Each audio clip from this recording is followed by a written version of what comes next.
Today's show here at SB Nation Radio at SBNationRadio.com, 800-777-2907, or hit me up on Twitter at Dave Sports Guide. You know, any chance I get, any excuse I get, I love to talk about the sport of boxing. And, unfortunately, these days, sometimes the best fights are the ones that are never made for boxing fans, and unlike the old days. And hopefully we can get back to that. And I'm a big proponent of going back to the original 8 divisions and one champion in each division.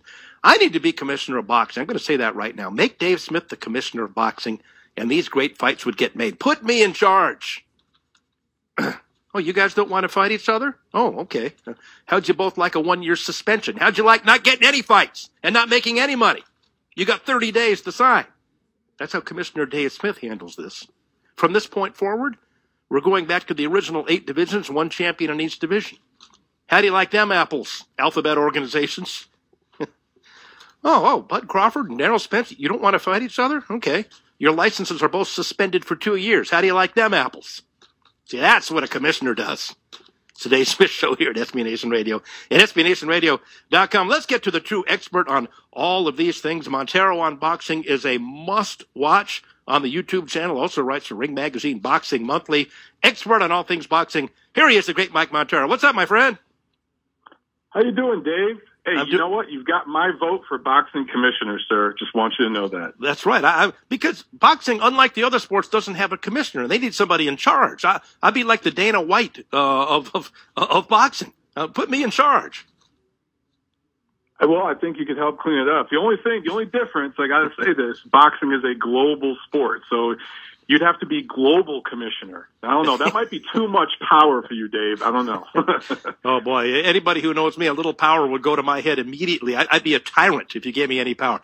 Micah, we got some buzz in the heavyweight division now. We haven't had a lot of buzz with the big guys, and probably since the Tyson, Holyfield, Riddick, Bowe, Lennox, Lewis era. But now, you know, with Tyson Fury and Deontay Wilder, and you were there, Mike, in Los Angeles on December 1st, putting on a really good heavyweight fight. Anthony Joshua and Big Baby coming up. We got a lot of potentially very, very good matchups in the heavyweight division, and I thought we were going to get Fury Wilder again until Tyson signed that ESPN Plus Top Rank deal, and now he said he's going to take an interim fight before Wilder. So are we going to see a rematch there? I think we will eventually, but unfortunately with these big deals, these massive contracts, the deal with Tyson Fury and ESPN through Top Rank, who co-promotes them with his British promoter Frank Warren, it is a maximum of $80 million. That's not guaranteed money, but it could be 5 fights, $80 million, depending on how things play out. But at some point, he's going to have big fights to make that kind of money.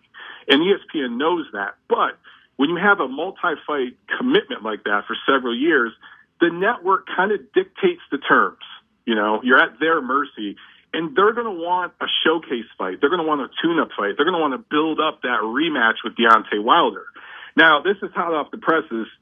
Top Rank and ESPN, they have made an offer to Deontay Wilder for a 4-fight deal. Deontay Wilder is actually a free agent when it comes to promoters. He doesn't technically have a promoter, and he's not bound to any particular network. So he can go anywhere. He can fight anywhere, and he can sign with anybody. Eddie Hearn at Matchroom over in the UK, who has a deal with the streaming platform DAZN, he's made a 2-fight offer to Deontay Wilder. So there's kind of a Deontay Wilder sweepstakes. And depending on who he signs with, that might determine when and where some of these big matchups happen and when they happen. I do think, though, we're going to get Wilder Fury 2 because it's too big of a fight not to happen. Is, Al Heyman and PBC, do they agree that Wilder's a free agent, or you think they might go to court and try to block this? Do they think they might have another fight or two left in their contract? No, actually, Wilder has he has publicists, he has managers, he works with promoters, but he's not bound to any one particular promoter for a multi-fight deal, the way that let's say Canelo Alvarez is with Golden Boy Promotions, or the way Tyson Fury now has 2 promoters working for him. So Wilder can go anywhere. PBC and Al Heyman, technically he's an advisor. There's all this gray area around him. So Wilder, there's a lot of cooks in the kitchen. He has a lot of different people managing his career. I don't know if he's going to sign with a promoter anytime soon. I think it's very, very likely he's going to fight Dominic Breazeale who is an American heavyweight with a record of 20-1, 18 knockouts. He's a big guy, big and tall, just like Tyson Fury. Not nearly as good, but body-wise, a lot like Fury. He only has one loss, and that was to Anthony Joshua, and he's Wilder's mandatory. So I think Wilder's going to fight him in May. I think Fury will fight, showcase-type opponent on ESPN, regular ESPN. And I think it's very likely we get Wilder Fury 2 this fall or possibly early next year. The issue, the problem is it's going to be pay-per-view. It's going to be ESPN pay-per-view. So that's a bummer for fans. Mike Montero, I'm looking forward to June 1st, Madison Square Garden. We have Anthony Joshua for the first time coming across the pond and fighting in America. I think who most people recognize as the heavyweight champion of the world, Anthony Joshua from Great Britain, up against Jarrell Big Baby Miller from New York, fighting at Madison Square Garden on his home turf, 6'4" and over 300 pounds. But, he's a very good athlete for a guy that size. He's a former kickboxer.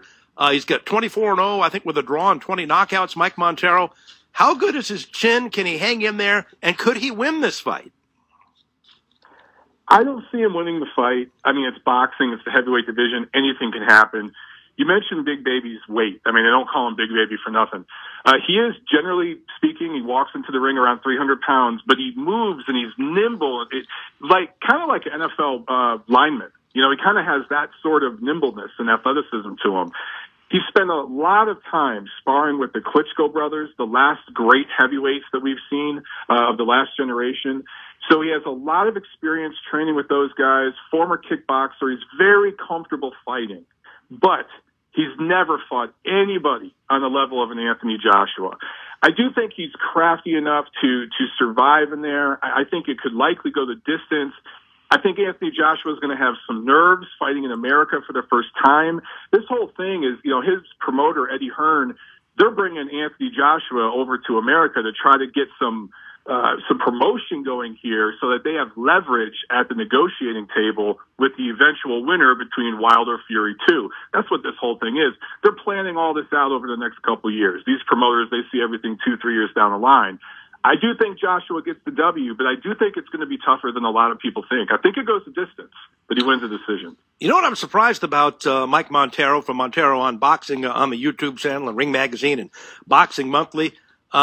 Mikey Garcia, who's a really good fighter, 39-0, the former lightweight champion of the world from Oxnard, California, moving up 2 weight classes to fight Errol Spence, who a lot of people think is the best fighter in the world right now, pound for pound. He reminds me of Aaron Pryor a little bit, the way he's a windmill in there, Mike, and fighting in Dallas at Jerry World, and Errol Spence, of course, is from Dallas. I'm surprised that how many boxing people actually think Mikey can win this fight, moving so much further up in weight than he normally is against a guy, and boy, Mike, Errol is a huge welterweight. He looks like a middleweight in there. Yeah, and you can add me to that list. I don't know, but when this fight was first signed, like everybody else, I thought, what is Mikey Garcia thinking? I mean, Errol Spence, as you mentioned, he's busting at the seams at welterweight. Mikey Garcia started his career as a featherweight and did a good amount of work at lightweight. So he's coming up 2 weight classes here. But the more and more I look at this, and I'll be ringside for this one. I'm covering this event for Ring Magazine, so I'll be there at Jerry World. I can't wait. Mikey Garcia has so much experience, so much craft. He's been working on bulking up the right way at Snack Gym with Victor Conti up in the Bay Area in California. He's been, putting on the mass the right way and working on explosiveness and speed. He moves very, very well, moves his feet very well, has a nice, straight right hand right down the middle, a good, solid jab, great timing. And say what you will about Errol Spence, okay? He has 2 very good wins on his resume. He beat Kell Brook, which was a good win for him. That's how he won his title. He went over to the UK to win that title. But Kell Brook was coming off a loss to Triple G, to Gennady Golovkin, where Triple G literally broke his face, broke his orbital bone. So he was coming off a loss. And Errol Spence came back. He was behind in that fight. Came back from behind to score a knockout win. And then he beat Lamont Peterson, who was another good fighter, but he had been inactive. He had only had 1 fight in 2 years at the time that they fought. So I think the jury's still out on Errol Spence.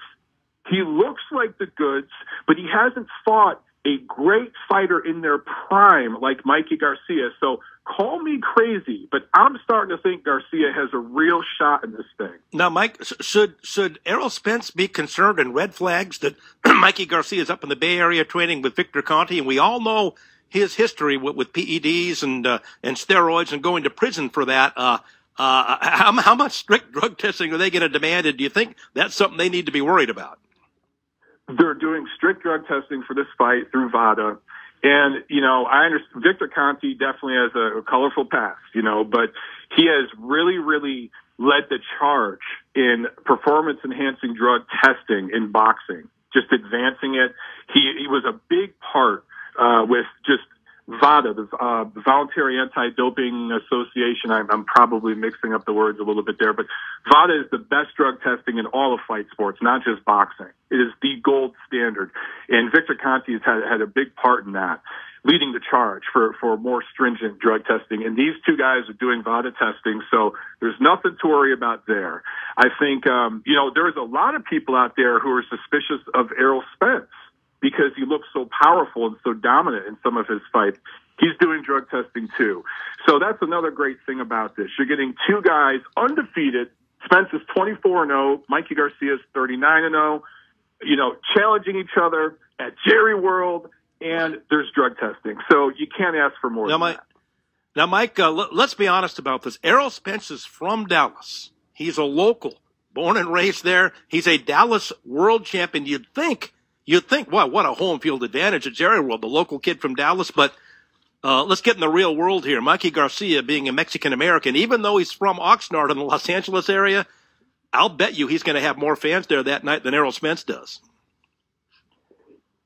That's a really good point, Dave. I mean, technically Errol Spence is from New York, but he grew up in DeSoto, Texas. I think it's a suburb of Dallas.